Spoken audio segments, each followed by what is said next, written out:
नमस्कार विद्यार्थी मित्रांनो, स्वागत आहे तुम्हा सर्वांचं एससी पब्लिकेशन या चॅनलवर. तर आज आपण आपल्या ठोकळा प्रश्नसंचमध्ये भारतीय संविधान, भारतीय राज्यघटना, भारतीय राज्यव्यवस्था आणि पंचायत राज हे सर्व टॉपिक आपण एकाच व्हिडिओमध्ये कव्हर केलेले आहेत. तर परीक्षेच्या दृष्टीने खूप महत्त्वाचा टॉपिक आहे, तर व्हिडिओ शेवटपर्यंत पहा. चला तर मग व्हिडिओला सुरुवात करूयात. तर पहिला प्रश्न आहे, भारतीय संविधान कोणत्या दिवशी स्वीकारण्यात आले? तर कोणत्या दिवशी स्वीकारण्यात आलेले आहे भारतीय संविधान? तर 26 नोव्हेंबर 1949ला स्वीकारण्यात आले. तर आपला पुढचा प्रश्न आहे, भारतीय संविधान कोणत्या दिवशी अंमलात आले? तर अंमलात आले आणि स्वीकारण्यात आले या दोघांमध्ये फरक आहे, तर कन्फ्यूज होऊ देऊ नका. तर त्याचा स्वीकार आहे आपला 26 नोव्हेंबर 1949चा आणि कोणत्या दिवशी अंमलात आले? तर 26 जानेवारी 1950. तर हे लक्षात ठेवा व्यवस्थित. भारतीय घटना समिती कोणत्या वर्षी अस्तित्वात आली? तर कोणत्या वर्षी अस्तित्वात आलेली आहे भारतीय घटना समिती? तर 1946ला अस्तित्वात आलेली आहे. भारतीय राज्यघटनेच्या मसुदा समितीने घटनेचा सरनामा कधी मंजूर केला? तर सरनामा म्हणजे काय मग? तर सरनामा म्हणजे प्रस्तावना. तर मित्रांनो, आताच आपण पाहिलेलं आहे की 26 नोव्हेंबर 1949ला आपण काय केलेलं आहे? संविधानाचा स्वीकार केलेला आहे. तर त्याच दिवशी आपण सरनामासुद्धा मंजूर केलेला होता. मित्रांनो, एकदम सरळ सोप्या भाषेत सांगायचं म्हणजे ज्या दिवशी आपण संविधानाचा स्वीकार केलेला आहे त्याच दिवशी सरनामासुद्धा मंजूर केलेला होता. लक्षात घ्या, कोणत्या दिवशी? 26 नोव्हेंबर 1949ला. चला पुढचा प्रश्न पाहूयात. भारतीय राज्यघटनेचे हंगामी अध्यक्ष कोण होते? तर भारतीय राज्यघटनेच्या वेळेस हंगामी अध्यक्ष कोण होते मग? तर सच्चिदानंद सिन्हा होते. तर मग पुढचा प्रश्न काय आहे मग आपला? तर भारतीय राज्यघटनेचे अध्यक्ष कोण होते, म्हणजे स्थायी अध्यक्ष कोण होते? तर डॉक्टर राजेंद्र प्रसाद हे स्थायी अध्यक्ष होते भारतीय राज्यघटनेचे. आणि हंगामी अध्यक्ष कोण होते मग? तर सच्चिदानंद सिन्हा. पुढचा पाहूया प्रश्न.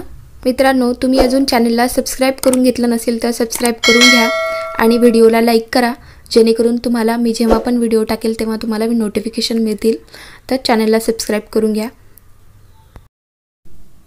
घटनेच्या मसुदा समितीचे अध्यक्ष कोण होते? तर घटनेच्या मसुदा समितीचे अध्यक्ष होते doctor Babasaheb Ambedkar. Next question, doctor Babasaheb Ambedkar यांच्या अध्यक्षतेखाली मसुदा समितीची स्थापना कधी करण्यात आली? तर मसुदा समितीची स्थापना कधी करण्यात आलेली आहे? तर 29 ऑगस्ट 1947ला करण्यात आलेली आहे. आणि घटनेच्या मसुदा समितीचे अध्यक्ष कोण होते? तर डॉक्टर बाबासाहेब आंबेडकर हे मसुदा समितीचे अध्यक्ष होते आणि त्याची स्थापना 29 ऑगस्ट 1947ला झालेली आहे. घटनेचा सरनामा कोणी लिहिला? तर कोणी लिहिलेला आहे घटनेचा सरनामा? पंडित जवाहरलाल नेहरू यांनी लिहिलेला आहे. तर कधी लिहिला असा पण प्रश्न येतो परीक्षेमध्ये. तर 11 डिसेंबर 1946ला लिहिलेला आहे. तर सरनामा म्हणजे काय आपण आताच पाहिलेलं आहे, प्रस्तावना. तर त्याला मंजुरी कधी भेटलेली होती? तर मंजुरी भेटलेली होती 26 नोव्हेंबर 1949ला मंजुरी भेटलेली आहे आणि त्याच दिवशी आपण संविधानाचा स्वीकारसुद्धा केलेला आहे. लक्षात घ्या. चला पुढचा प्रश्न पाहूयात. तर भारतीय राज्यघटनेचा सरनामा म्हणजे काय? तर आपण आताच पाहिलेलं सरनामा म्हणजेच काय? प्रस्तावना. भारतीय राज्यघटनेने राष्ट्रध्वजास कधी संमती दिलेली आहे? तर 22 जुलै 1947ला संमती दिलेली आहे आपल्या राष्ट्रध्वजास. पुढचा प्रश्न आहे आपला, भारत हे कोणत्या प्रकारचे राष्ट्र आहे? तर आपले भारत हे धर्मनिरपेक्ष, समाजवादी, गणराज्य, प्रजासत्ताक, लोकशाहीवादी अशा प्रकारचा राष्ट्र आहे. 11 डिसेंबर 1946 रोजी घटना समितीचे अध्यक्ष म्हणून कोणाची निवड करण्यात आलेली आहे? तर डॉक्टर राजेंद्र प्रसाद यांची निवड करण्यात आलेली आहे अध्यक्ष यापदी. कोणत्या तारखेला? तर 11 डिसेंबर 1946ला. तर याच दिवशी अजून एक घटना घडलेली आहे. कुठली? तर त्या दिवशी पंडित जवाहरलाल नेहरू यांनी काय लिहिलेले आहे? घटनेचा सरनामा लिहिलेला आहे 11 डिसेंबर 1946 रोजी. राष्ट्रपतींना कोणत्या पद्धतीने त्यांच्या पदावरून दूर करता येऊ शकते? तर महाभियोग ही एक पद्धत आहे. या पद्धतीने आपण राष्ट्रपतींना त्यांच्या पदावरून दूर करू शकतो. महाभियोगाची सुरुवात कोणत्या कलमानुसार करण्यात आलेली आहे? तर कलम 61 नुसार महाभियोगाची सुरुवात करण्यात आलेली आहे. महाभियोग म्हणजेच काय? आताच आपण पाहिले, राष्ट्रपतींना त्यांच्या पदावरून दूर करू शकतो अशी एक पद्धत आहे, त्याला आपण महाभियोग असं म्हणतो. पुढचा प्रश्न आहे, घटक राज्यातील वरिष्ठ सभागृह कोणते? तर घटक राज्यातील वरिष्ठ सभागृह आहे विधानसभा. सुरुवातीला संविधानामध्ये एकूण किती कलमांचा समावेश करण्यात आलेला होता? तर सुरुवातीला संविधानामध्ये एकूण 395 कलमे होती. पुढचा प्रश्न आहे, भारतीय संविधानामध्ये पहिली घटना दुरुस्ती केव्हा करण्यात आलेली आहे? तर संविधानामध्ये पहिली घटना दुरुस्ती जी आहे 1951ला करण्यात आलेली होती. लक्षात ठेवा, बऱ्याचदा क्वेश्चन आलेला आहे, हा इम्पॉर्टंट क्वेश्चन आहे. चला पुढचा प्रश्न पाहूयात. जगातील सर्वात मोठी राज्यघटना कोणत्या देशाची आहे? तर आपल्या भारत देशाची आहे जगातील सर्वात मोठी राज्यघटना. पुढचा प्रश्न, संविधानामध्ये सुरुवातीला एकूण किती परिशिष्टांचा समावेश होता? तर सुरुवातीला संविधानामध्ये एकूण 8 परिशिष्टांचा समावेश होता. तर आत्ता किती परिशिष्टांचा समावेश आहे? तर आत्ता 12 परिशिष्टे आहेत संविधानामध्ये. देशभरात संविधान दिवस कधी साजरा केला जातो? तर देशभरामध्ये 26 नोव्हेंबर 1949 या दिवशी संविधान दिवस साजरा केला जातो, कारण त्याच दिवशी संविधानाचा स्वीकार केलेला आहे. आपण सर्वांनी संविधानाचा स्वीकार केलेला आहे. कधी? तर 26 नोव्हेंबर 1949ला. पुढचा प्रश्न आहे, संपत्तीचा हक्क कोणत्या वर्षी मूलभूत हक्कातून वगळण्यात आला? तर 1978 या वर्षी संपत्तीचा जो हक्क आहे हा मूलभूत हक्कातून वगळण्यात आलेला आहे. भारतीय संविधानाने नागरिकांना किती प्रकारचे मूलभूत अधिकार दिलेले आहेत? तर भारतीय संविधानाने नागरिकांना एकूण 6 प्रकारचे मूलभूत अधिकार दिलेले आहेत. पुढचा प्रश्न आहे, भारतीय संविधानामध्ये मूलभूत हक्काशी संबंधित कोणती कलमे आहेत? तर मूलभूत हक्काशी संबंधित 12 ते 35 जी कलमे आहेत ते भारतीय संविधानामध्ये मूलभूत हक्काशी संबंधित आहेत. पुढचा प्रश्न पाहूया. संविधानामध्ये पंचवार्षिक योजना पद्धत कोणत्या देशाकडून घेतलेली आहे? तर रूस या देशाकडून घेण्यात आलेली आहे पंचवार्षिक योजना ही पद्धत. पुढचा प्रश्न आहे, संविधानामध्ये मूलभूत हक्क कोणत्या देशातून घेण्यात आलेले आहेत? तर मूलभूत हक्क जे आहेत ते अमेरिका या देशामधून घेण्यात आलेले आहेत. पुढचा प्रश्न पाहूया. भारताचा घटनात्मक प्रमुख कोण असतो? तर भारताचा घटनात्मक प्रमुख असतो राष्ट्रपती. भारतीय संविधान बनवण्यासाठी किती कालावधी लागला? तर भारतीय संविधान बनवण्यासाठी 2 वर्ष 11 महिने आणि 18 दिवस लागलेले आहेत. तर परीक्षेमध्ये हा पण प्रश्न येतो बऱ्याचदा, तर लक्षात असू द्यात. किती कालावधी लागला? तर 2 वर्ष 11 महिने आणि 18 दिवस लागलेले आहेत. संविधानाच्या कोणत्या कलमाला संविधानाचा आत्मा म्हणतात? तर संविधानाच्या कलम 32ला संविधानाचा आत्मा म्हटलेला आहे. घटना समितीच्या एकूण किती उपसमित्या होत्या? तर घटना समितीच्या एकूण 11 उपसमित्या होत्या. पुढचा प्रश्न पाहूया. घटना समितीचे एकूण किती अधिवेशन घेण्यात आलेले आहेत? तर एकूण 5 अधिवेशन घेण्यात आलेले आहेत घटना समितीचे. पुढचा प्रश्न आहे, घटना समितीच्या प्रत्येक अधिवेशनामध्ये एकूण किती सदस्यांचा समावेश होता? तर घटना समितीच्या प्रत्येक अधिवेशनामध्ये एकूण 7 सदस्यांचा समावेश होता. पुढचा प्रश्न पाहूयात. राज्यघटनेमध्ये एकूण किती सूची आहेत? तर राज्यघटनेमध्ये एकूण 3 सूची आहेत. पुढचा प्रश्न आहे, संविधानाने भारताचा सर्वोच्च नागरी पुरस्कार कोणत्या दिवशी देण्याचे सांगितलेले आहे? तर मग मित्रांनो, आपल्या भारताचा सर्वोच्च नागरी पुरस्कार कोणता आहे? तर भारतरत्न. तर हा पुरस्कार संविधानाने प्रजासत्ताक दिवशी देण्याचे सांगितलेले आहे, लक्षात घ्या. पुढचा प्रश्न पाहूया. मित्रांनो, आता आपण कोणत्या देशातून आपण कुठल्या घटना घेतलेल्या आहेत हे पाहूयात. तर पहिला आहे इंग्लंड. तर इंग्लंडमधून आपण संसदीय प्रणाली, विधिनिर्माण आणि एकरी नागरिकत्व या घटना घेतलेल्या आहेत. तर पुढचा आहे जर्मनी. तर जर्मनी जर आलं तर आपल्याला लक्षात असायला हवे की आणीबाणी. तर जर्मनीमधून आपण आणीबाणी ही घटना घेतलेली आहे. पुढचा पाहूया. अमेरिका. तर अमेरिकाकडून न्यायिक पुनर्विलोकन, स्वातंत्र्यता, मूलभूत अधिकार, राष्ट्रपतीवर महाभियोग आणि आर्थिक आणीबाणी या घटना घेतलेल्या आहेत अमेरिकेतून. तर यातून परीक्षेमध्ये कोणते कोणते विचारण्यात येतात नेहमी? तर मूलभूत अधिकार, राष्ट्रपतीवर महाभियोग आणि आर्थिक आणीबाणी यावर परीक्षेमध्ये नेहमी प्रश्न विचारण्यात येतो. पुढचा पाहूया. फ्रान्स या देशाकडून प्रजासत्ताक शासन, स्वातंत्र्यता, समता व बंधुता यांचे आदर्श आपण घेतलेले आहोत. पुढचा आहे कॅनडा. तर कॅनडा या देशातून राज्य व केंद्रामध्ये शक्तीचे विभाजन या घटना घेतलेल्या आहेत. राज्य व केंद्र यांच्यामध्ये शक्तीचे विभाजन या घटना आपण कॅनडा देशाच्या राज्यघटनेमधून घेतलेल्या आहेत। पुढचा पाहूया। आयर्लंड या देशातून नीती व निर्देशक तत्वे किंवा आपण त्याला मार्गदर्शक तत्वे या नावाने सुद्धा परीक्षेमध्ये विचारण्यात येतं। तर लक्षात असू द्यात, आयर्लंड या देशातून आपण नीती व निर्देशक तत्वे किंवा मार्गदर्शक तत्वे आपण घेतलेले आहोत। तर पुढचा आहे ऑस्ट्रेलिया। तर ऑस्ट्रेलिया देशाच्या घटनेवरून समवर्ती सूची ही घटना आपण घेतलेली आहे। पुढचा पाहूया। तर पुढचा देश आहे आपला दक्षिण आफ्रिका। तर दक्षिण आफ्रिकेच्या राज्यघटनेवरून संविधान संशोधन किंवा त्याला आपण परीक्षेमध्ये घटना दुरुस्तीची पद्धत या नावाने सुद्धा परीक्षेमध्ये विचारण्यात येतं। तर दोन्हीही तुम्हाला सांगण्यात आलेले आहेत। तर लक्षात घ्या। तर दक्षिण आफ्रिकेच्या राज्यघटनेवरून संविधान संशोधन किंवा घटना दुरुस्तीची पद्धत या घटना घेतलेल्या आहेत। पुढचा आहे रशिया। तर रशियावरून मूलभूत कर्तव्य ही घटना घेतलेली आहे।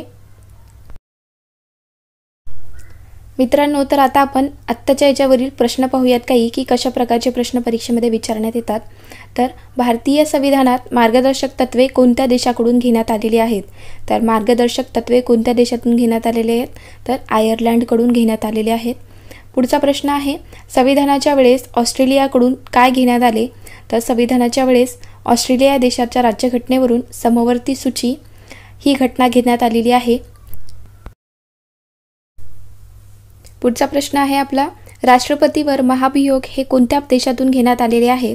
तर राष्ट्रपतीवर महाभियोग म्हणजेच काय की राष्ट्रपती यांना त्यांच्या पदावरून दूर करणे म्हणजेच महाभियोग ही प्रक्रिया आहे। तर हे कोणत्या देशातून घेण्यात आलेले आहे? तर हे अमेरिकेच्या राज्यघटनेमधून घेण्यात आलेली आहे। पुढचा पाहूया। संविधान तयार करताना रशिया या देशातून काय घेण्यात आले? तर रशिया या देशाच्या राज्यघटनेवरून मूलभूत कर्तव्य हे घेण्यात आलेले आहेत। भारतीय राज्यघटना समितीची पहिली बैठक कुठे झाली होती?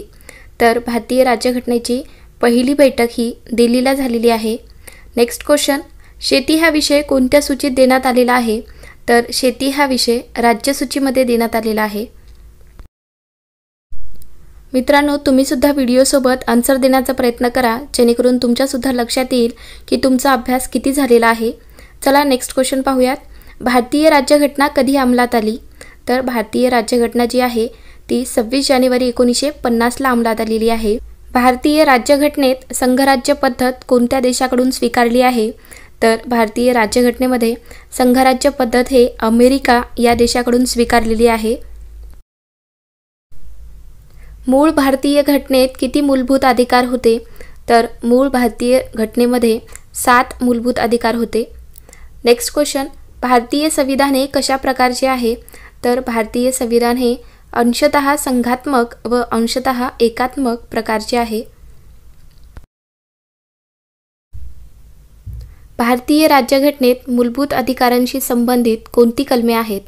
तर भारतीय राज्यघटनेमध्ये मूलभूत अधिकारांशी सांगितलेलं आहे। तर मूलभूत अधिकारांशी संबंधित कोणती कलमे आहेत? तर कलम 12 ते 35 हे मूलभूत अधिकारांशी संबंधित कलमे आहेत। राज्यसभा सदस्यांचा कार्यकाळ किती वर्षाचा असतो? तर राज्यसभा सदस्यांचा कार्यकाळ हा 6 वर्षाचा असतो। भारताने कोणत्या प्रकारची शासन पद्धती स्वीकारली आहे? तर भारताने संसदीय शासन पद्धत स्वीकारलेली आहे। नेक्स्ट क्वेश्चन, भारतीय राज्यघटनेतील कलम 1 ते 4 मध्ये काय आहे? तर भारतीय राज्यघटनेतील कलम 1 ते 4 मध्ये राज्य व केंद्रशासित प्रदेशांची यादी दिलेली आहे।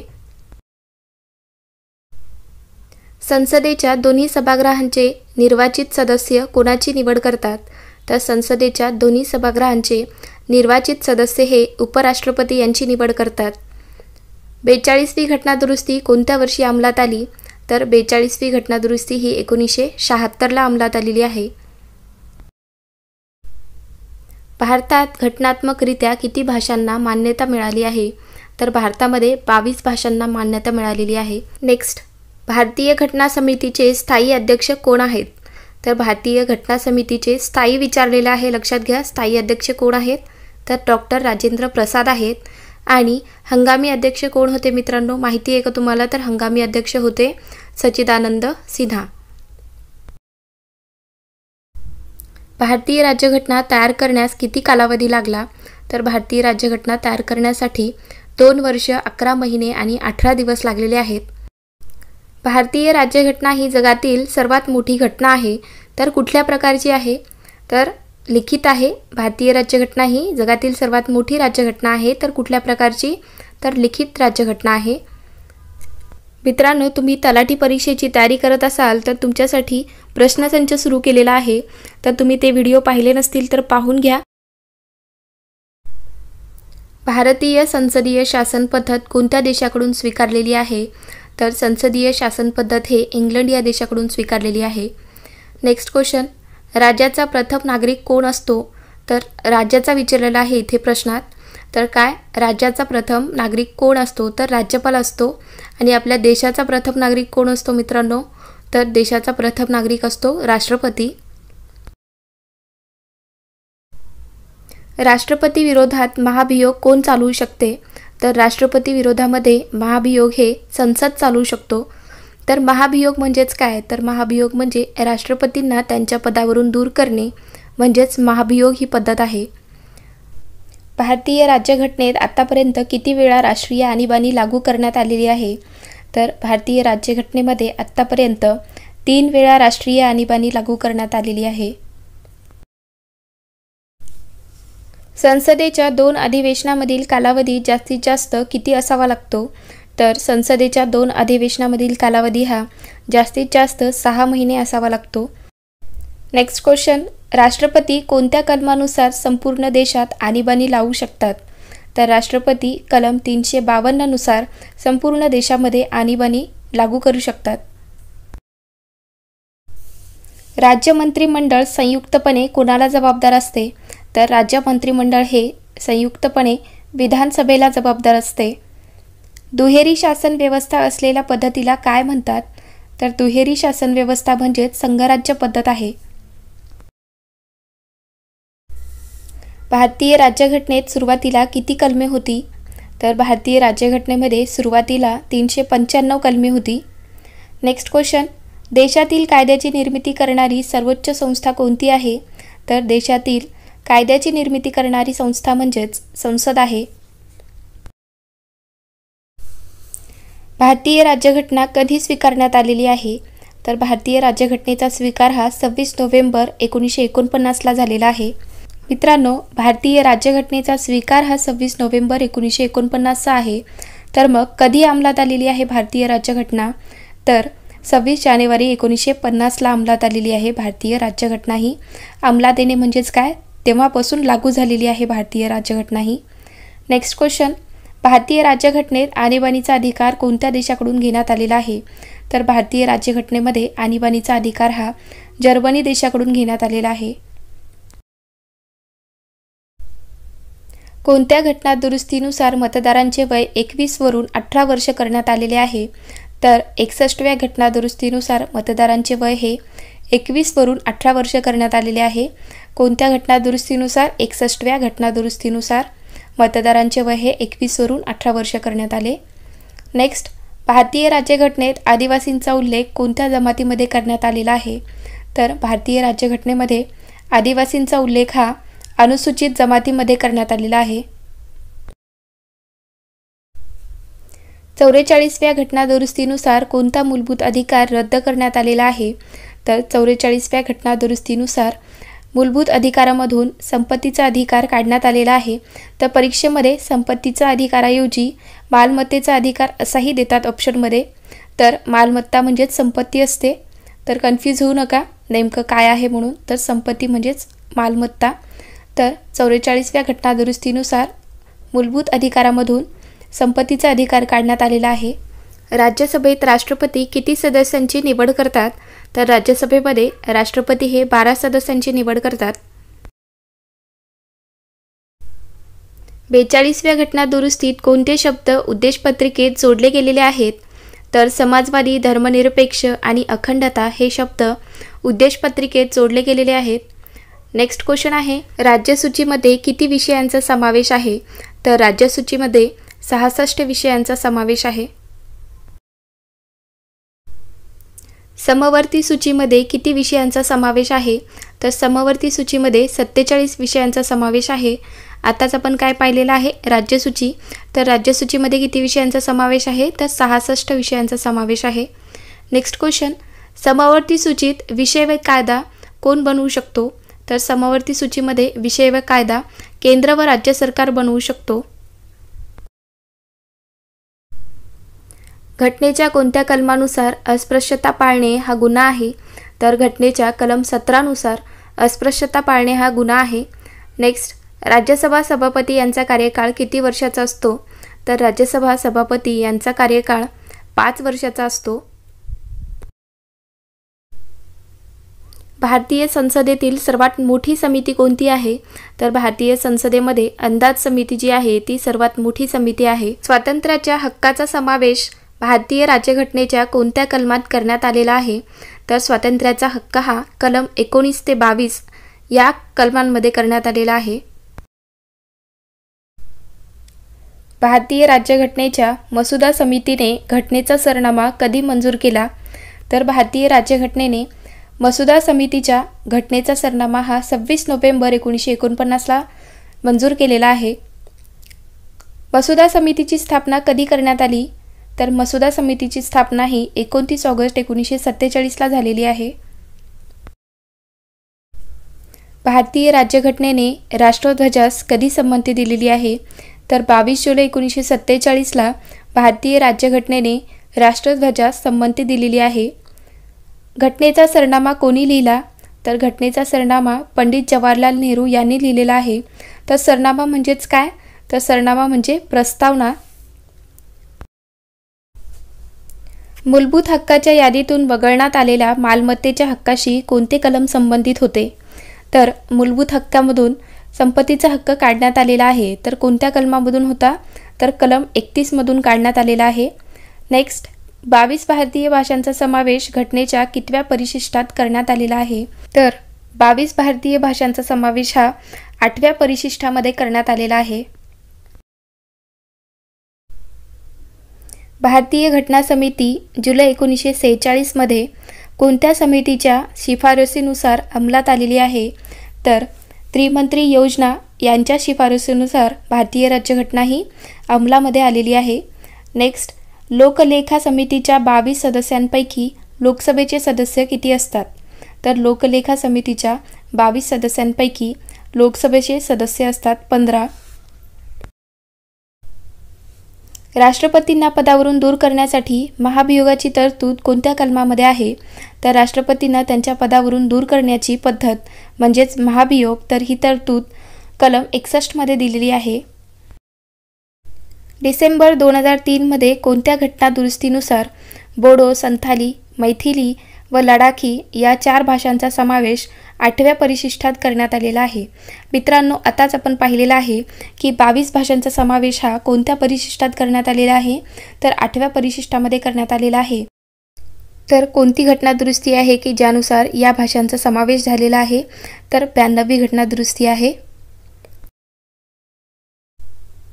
राष्ट्रपतींना गुन्हेगारांना माफी देण्याचा अधिकार कोणत्या कलमात देण्यात आलेला आहे? तर राष्ट्रपतींना गुन्हेगारांना माफी देण्याचा अधिकार हा कलम 72 मध्ये देण्यात आलेला आहे. नेक्स्ट क्वेश्चन, घटनेच्या कोणत्या कलमानुसार जम्मू काश्मीर राज्यास विशेष दर्जा देण्यात आलेला आहे? तर घटनेच्या कलम 370 मध्ये जम्मू काश्मीरला विशेष दर्जा देण्यात आलेला आहे. भारतीय घटना दुरुस्तीचे अधिकार कोणाकडे आहेत? तर भारतीय घटना दुरुस्तीचे अधिकार हे कायदे मंडळाकडे असतात. महाभियोगाची तरतूद कोणत्या कलमानुसार करण्यात आलेली आहे? तर महाभियोगाची तरतूद ही कलम 61 नुसार करण्यात आलेली आहे. भारतीय राज्यघटनेचे हंगामी अध्यक्ष कोण होते? तर मी आधीच सांगितलेलं आहे. भारतीय राज्यघटनेचे हंगामी अध्यक्ष कोण होते? तर सच्चिदानंद सिन्हा होते. भारतीय संसदेने मानवी हक्क संरक्षण कायदा कोणत्या वर्षी संमत केलेला आहे? तर भारतीय संसदेने मानवी हक्क संरक्षण कायदा हा 1993ला संमत केलेला आहे. भारतीय राज्यघटनेचा सरनामा म्हणजेच काय मित्रांनो? तर भारतीय राज्यघटनेचा सरनामा म्हणजेच प्रस्तावना. नेक्स्ट, घटनेच्या 8व्या परिशिष्टात सिंधी भाषेचा समावेश कोणत्या घटना दुरुस्तीने करण्यात आलेला आहे? तर भारतीय राज्यघटनेच्या 8व्या परिशिष्टामध्ये सिंधी भाषेचा समावेश हा 21वी घटना दुरुस्तीमध्ये करण्यात आलेला आहे. घटनात्मक उपाययोजनेच्या हक्काशी संबंधित घटना कलम कोणते आहे? तर कलम 32 जे आहे ते घटनात्मक उपाययोजनेच्या हक्काशी संबंधित आहे. नेक्स्ट क्वेश्चन आहे आपला शेवटचा प्रश्न आजच्या व्हिडिओतला. संघसूची, राज्यसूची, समवर्ती सूची यांचा समावेश घटनेच्या कोणत्या परिशिष्टात करण्यात आलेला आहे? तर संघसूची, राज्यसूची आणि समवर्ती सूची यांचा समावेश 7व्या परिशिष्टामध्ये करण्यात आलेला आहे. लोकसभेच्या विविध समित्यांवर सभासदांच्या निवडणुका करण्याचे अधिकार कोणास आहेत? तर कुणाकडे आहेत? लोकसभेच्या विविध समित्यांवर सभासदांच्या निवडणुका करण्याचे अधिकार कोणाकडे आहेत? तर लोकसभेचे सभापती यांच्याकडे असतात. नेक्स्ट क्वेश्चन, भारतीय संसदेने मानवी हक्क संरक्षण कायदा कोणत्या वर्षी संमत केला? तर कोणत्या वर्षी संमत केलेला आहे भारतीय संसदेने मानवी हक्क संरक्षण कायदा? तर 1993ला संमत केला. उच्च न्यायालयातील न्यायाधीशांची नेमणूक कोण करतो? तर राष्ट्रपती करतात. उच्च न्यायालयातील न्यायाधीशांची नेमणूक हे राष्ट्रपती करतात. पुढचा प्रश्न, उच्च न्यायालयाच्या न्यायाधीशांना आपल्या पदाचा राजीनामा द्यायचा असेल तर तो कोणाकडे सादर करावा लागतो? तर राष्ट्रपतीकडे ते सादर करतात. उच्च न्यायालयातील न्यायाधीशांना शपथ देण्याचे कार्य कोण करतो? तर राज्यपाल करतात. उच्च न्यायालयातील न्यायाधीशांना शपथ देण्याचे कार्य राज्यपाल करतात. पुढचा प्रश्न आहे आपला, भारतीय संविधान कोणत्या दिवशी अंमलात आले? तर अंमलात कोणत्या दिवशी आलेले आहे भारतीय संविधान? तर 26 जानेवारी 1950ला अंमलात आले. भारतीय संविधान कोणत्या दिवशी स्वीकारण्यात आले? कधी स्वीकारण्यात आलेले आहे? आधी जे आपण पाहिले ते कोणत्या दिवशी अंमलात आले असा प्रश्न होता. आणि आत्ताचा प्रश्न आहे भारतीय संविधान कोणत्या दिवशी स्वीकारण्यात आले? तर 26 नोव्हेंबर 1949ला स्वीकारण्यात आलेले आहे. दोघांमध्ये कन्फ्युजन होतं तर व्यवस्थित समजून घ्या. नेक्स्ट क्वेश्चन, भारत खऱ्या अर्थाने सार्वभौम प्रजासत्ताक कधी बनले? तर 26 जानेवारी 1950ला बनलेले आहे. आपला भारत देश खऱ्या अर्थाने सार्वभौम कधी बनलेला आहे? तर 26 जानेवारी 1950ला. भारतीय घटना समिती कोणत्या वर्षी अस्तित्वात आली? तर जुलै 1946ला अस्तित्वात आलेली आहे भारतीय घटना समिती. नेक्स्ट क्वेश्चन, भारतीय घटना समिती कोणत्या समितीच्या शिफारसीनुसार अंमलात आली? तर त्रिमंत्री योजना या समितीच्या शिफारसीनुसार भारतीय घटना समिती अंमलात आलेली आहे. भारतीय राज्यघटनेच्या मसुदा समितीने घटनेचा सरनामा कधी मंजूर केला? तर 26 नोव्हेंबर 1949ला भारतीय राज्यघटनेच्या मसुदा समितीने घटनेचा सरनामा मंजूर केला होता. नेक्स्ट क्वेश्चन, घटना दुरुस्तीशी संबंधित कलम कोणते आहे? तर कलम 368 आहे. घटना दुरुस्तीशी संबंधित कलम आहे कलम 368. लोकलेखा समितीच्या 22 सदस्यांपैकी लोकसभेचे सदस्य किती असतात? तर 15 असतात. नेक्स्ट क्वेश्चन, कोणत्या घटना दुरुस्तीनुसार पंतप्रधानांचा सल्ला राष्ट्रपतीवर बंधनकारक करण्यात आला? तर 42व्या घटना दुरुस्तीनुसार पंतप्रधानांचा जो सल्ला आहे तो राष्ट्रपतीवरती बंधनकारक करण्यात आलेला आहे. राष्ट्रपतींना पदावरून दूर करण्यासाठीच्या महाभियोगाची तरतूद कोणत्या कलमामध्ये आहे? तर कलम 61 मध्ये आहे. राष्ट्रपतींना त्यांच्या पदावरून दूर करण्यासाठी महाभियोग ही पद्धत वापरली जाते तर ती कलम 61 मध्ये सांगण्यात आलेली आहे. घटना दुरुस्तीची पद्धत भारतीय राज्यघटनेत कोणत्या देशाच्या घटनेवरून स्वीकारलेली आहे? तर घटना दुरुस्तीची जी पद्धत आहे तर ती कोणत्या देशावरून स्वीकारण्यात आली? तर दक्षिण आफ्रिका या देशाच्या घटनेवरून स्वीकारण्यात आलेली आहे. मतदानासाठी आवश्यक पात्रता वय 21 वरून 18 वर्ष कोणत्या घटना दुरुस्तीने करण्यात आले? तर 61वी घटना दुरुस्ती. तर यानुसार मतदानासाठी आवश्यक असणारी वयाची पात्रता 21 वरून 18 वर्ष करण्यात आली. पुढचा प्रश्न, भारतात मूलभूत हक्क व इतर मानवी हक्काचे संरक्षण करण्याच्या हेतूने राष्ट्रीय मानवी हक्क आयोगाची स्थापना कधी करण्यात आली? तर कधी करण्यात आलेली आहे राष्ट्रीय मानवी हक्क आयोगाची स्थापना? तर 2000ला करण्यात आली. कोणत्या ग्रहाचा सभापती हा त्या ग्रहाचा सदस्य नसतो? तर राज्यसभा सभापती हा त्या ग्रहाचा सदस्य नसतो. संघसूची, राज्यसूची व समवर्ती सूची यांचा समावेश घटनेच्या कोणत्या परिशिष्टात करण्यात आला आहे? तर 7व्या परिशिष्टामध्ये करण्यात आला. संघसूची, राज्यसूची व समवर्ती सूची यांचा समावेश घटनेच्या 7व्या परिशिष्टात करण्यात आला. घटनेचा सरनामा कोणी लिहिला? तर पंडित जवाहरलाल नेहरू यांनी लिहिलेला आहे घटनेचा सरनामा. नेक्स्ट, घटनेने उर्वरित विषयांवरील शेषाधिकार कोणास बहाल केले आहेत? तर संसदेला बहाल केलेले आहेत. घटनेतील उर्वरित विषयांवरील शेषाधिकार संसदेला बहाल करण्यात आले. कोणत्या ठरावानुसार घटना समिती सार्वभौम झाली? तर 14 ऑगस्ट 1947च्या ठरावानुसार घटना समिती सार्वभौम झाली. भारतीय राज्यघटनेने राष्ट्रध्वजास कधी संमती दिली? तर 22 जुलै 1947ला भारतीय राज्यघटनेने राष्ट्रध्वजास संमती दिलेली आहे. सरनामा म्हणजे भारतीय राज्यघटनेची काय आहे? तर प्रस्तावना आहे. सरनामा म्हणजेच काय? तर प्रस्तावना. भारतीय राज्यघटनेच्या कोणत्या कलमानुसार अस्पृश्यता पाळणे हा गंभीर सामाजिक गुन्हा आहे? तर कलम 17 नुसार. भारतीय राज्यघटनेच्या कलम 17 नुसार अस्पृश्यता पाळणे हा गंभीर सामाजिक गुन्हा आहे. कोणत्या घटना दुरुस्तीनुसार मालमत्तेचा अधिकार मूलभूत हक्काच्या यादीतून वगळण्यात आला? तर 44व्या घटना दुरुस्तीनुसार मालमत्तेचा अधिकार मूलभूत हक्काच्या यादीतून वगळण्यात आला. घटनात्मक उपाययोजनेच्या हक्काशी संबंधित घटना कलम कोणते आहे? तर कलम 32 आहे. घटना समितीचे सल्लागार म्हणून कोणत्या व्यक्तीचा उल्लेख करता येईल? तर B.N. राव यांचा उल्लेख करता येईल. घटना समितीचे ते सल्लागार होते. नेक्स्ट क्वेश्चन, कोणत्या घटना दुरुस्तीनुसार 6 ते 14 वयोगटातील मुलांसाठी प्राथमिक शिक्षण हा मूलभूत हक्क ठरवण्यात आला आहे? तर 86व्या घटना दुरुस्तीनुसार 6 ते 14 वयोगटातील मुलांसाठी प्राथमिक शिक्षण हा त्यांचा मूलभूत हक्क आहे असं ठरवण्यात आलं. संसदेच्या अधिवेशनाची सुरुवात कोणाच्या अभिभाषणाने होते? तर राष्ट्रपतींच्या अभिभाषणाने होते संसदेची सुरुवात. पुढचा प्रश्न, राष्ट्रपतींना अभिभाषणासाठी कोण निमंत्रित करतात? तर महान्यायवादी करतात. राष्ट्रपतींना अभिभाषणासाठी निमंत्रित करतात महान्यायवादी. लोकसेवा आयोगाची स्थापना कोणत्या कलमानुसार करण्यात आली आहे? तर कलम 315 नुसार करण्यात आली. लोकसेवा आयोगाची स्थापना कलम 315 नुसार करण्यात आली. पुढचा प्रश्न, महाभियोगाची तरतूद कोणत्या कलमानुसार करण्यात आलेली आहे? तर कलम 61 नुसार करण्यात आली. कलम 163 नुसार राज्यपालांना कोणते अधिकार प्राप्त झाले आहेत? तर स्वविवेकाधिकार प्राप्त झालेले आहेत कलम 163 नुसार राज्यपालांना. नेक्स्ट क्वेश्चन, घटनेच्या कोणत्या कलमानुसार जम्मू काश्मीर राज्याला विशेष दर्जा देण्यात आलेला आहे? तर कलम 370 नुसार देण्यात आला जम्मू काश्मीर राज्याला विशेष दर्जा. राज्यात विधान परिषद असावी किंवा नाही हे ठरवण्याचा अधिकार कलम 169 नुसार कोणास आहे? तर संबंधित विधानसभेला आहे.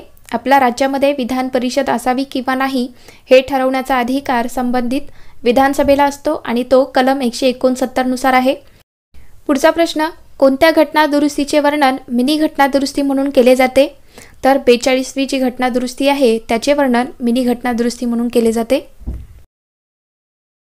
महाराष्ट्र पंचायत राजचे जनक कोण आहेत? तर तुम्हाला माहिती आहे का महाराष्ट्र पंचायत राजचे जनक कोण आहेत? तर वसंतराव नाईक आहेत. नेक्स्ट क्वेश्चन, पंचायत राज व्यवस्थेत एकूण किती स्तर आहेत? तर 3 स्तर आहेत. कोणते कोणते? ग्रामपंचायत, पंचायत समिती आणि जिल्हा परिषद. हे 3 स्तर आहेत पंचायत राजमध्ये. महाराष्ट्रात पंचायत राज व्यवस्थेचा प्रारंभ कधी झाला? म्हणजेच महाराष्ट्रामध्ये पंचायत राजची सुरुवात कधी झालेली आहे? तर 1 मे 1962ला झालेली आहे. आपल्या महाराष्ट्र राज्याची स्थापना कधी झाली? 1 मे 1960ला झाली. तर त्याच्या 2 वर्षानंतर पंचायत राजची सुरुवात झालेली आहे 1 मे 1962ला. पुढचा प्रश्न आहे आपला, महसुली खेड्याची व्याख्या कोणत्या कायद्यान्वये करण्यात आलेली आहे? तर कोणत्या कायद्याने महसूल खेड्याची व्याख्या करण्यात आलेली आहे? तर महाराष्ट्र जमीन महसूल अधिनियम या कायद्याने महसूल खेड्याची व्याख्या करण्यात आलेली आहे. तर मित्रांनो, हा कायदा कधीपासून लागू झाला? तर 1966 पासून हा कायदा लागू झालेला आहे. कोणत्या संस्थांना लोकशाहीचा पाळणा म्हणून ओळखतात? तर स्थानिक स्वराज्य संस्थांना लोकशाहीचा पाळणा म्हणून आपण ओळखतो. पुढचा प्रश्न आहे आपला, राष्ट्रीय विस्तार कार्यक्रमाची सुरुवात कधी झाली? तर मित्रांनो, राष्ट्रीय विस्तार कार्यक्रम म्हणजेच काय? National extension program. तर याची सुरुवात कधी झालेली आहे, कधीपासून याची सुरुवात झाली, तर 2 ऑक्टोबर 1953 पासून सुरुवात झालेली आहे। बलवंतराय मेहता समितीची केंद्र शासनाने नेमणूक कधी केली, तर कधी केलेली आहे बलवंतराय मेहता समितीची केंद्र शासनाने नेमणूक, तर 16 जानेवारी 1957ला करण्यात आली होती। पुढचा प्रश्न आहे, बलवंतराय मेहता समितीच्या शिफारसीवर विचार करून त्यावर अहवाल सादर करण्यासाठी राज्य सरकारने कोणत्या समितीची नियुक्ती केली होती, तर मित्रांनो काय असणार आहे आन्सर, बलवंतराय मेहता समितीच्या शिफारसीवरती विचार करून सरकारने कोणत्या समितीची नियुक्ती केली होती, तर वसंतराव नाईक समितीची नियुक्ती करण्यात आली होती। वसंतराव नाईक समिती कधी नेमली गेली, तर 27 जून 1960ला वसंतराव नाईक समिती नेमली गेली होती। वसंतराव नाईक समितीने एकूण किती शिफारसी केल्या होत्या, तर किती शिफारसी केलेल्या आहेत वसंतराव नाईक समितीने, तर या समितीने 226 शिफारसी केल्या होत्या। वसंतराव नाईक त्या काळी कोणत्या पदावर कार्यरत होते, तर त्यावेळेस ते महसूल मंत्री होते। पुढचा प्रश्न, महाराष्ट्रात ग्रामपंचायतीची सदस्य संख्या किती असते, आपल्या महाराष्ट्रामध्ये ग्रामपंचायतीची सदस्य संख्या किती असते, तर मित्रांनो 7 ते 17 असते। ग्रामपंचायतीची सदस्य संख्या किती असावी हे राज्य शासनाच्या वतीने कोण ठरवतो, तर जिल्हाधिकारी ठरवतात। पंचायत समितीचा सभापती आपला राजीनामा कोणाकडे देतात, पंचायत समितीचे जे सभापती आहेत तर ते आपला राजीनामा कोणाकडे देतात, तर जिल्हा परिषदेचे जे अध्यक्ष आहेत त्यांच्याकडे देतात ते राजीनामा। आपला पुढचा प्रश्न आहे, ग्रामपंचायतीचा कार्यकाळ किती वर्षाचा असतो, तर 5 वर्षाचा असतो मित्रांनो।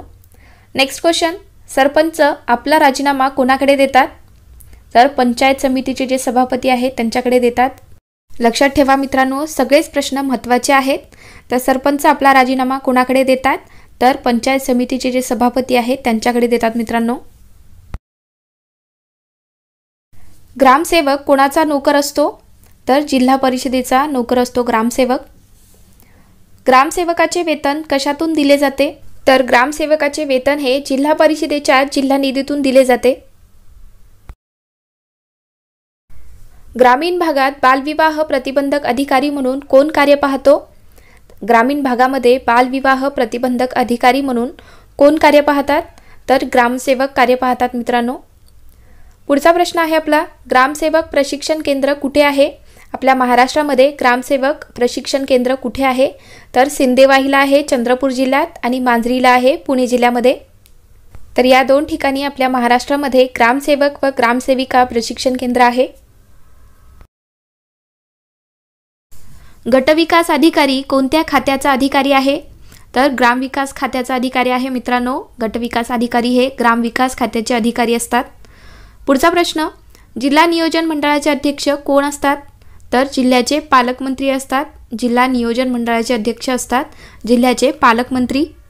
तुम्हाला आजचा व्हिडिओ कसा वाटला, व्हिडिओ आवडला असेल तर व्हिडिओला लाईक करा आणि चॅनलला अजून तुम्ही सबस्क्राईब करून घेतला नसेल तर सबस्क्राईब करून घ्या, जेणेकरून मी जेव्हा पण व्हिडिओ टाकेल तेव्हा तुम्हाला लगेच नोटिफिकेशन मिळतील। आणि मित्रांनो, तुम्ही एकदा चॅनलला नक्की भेट द्या, तिथे बरेचसे व्हिडिओ आहेत जे की तुमच्या परीक्षेसाठी तुम्हाला उपयोगी पडणारे आहेत। तर चॅनलला नक्की एकदा भेट द्या। चला तर मग भेटूयात पुढच्या व्हिडिओमध्ये। थँक्यू।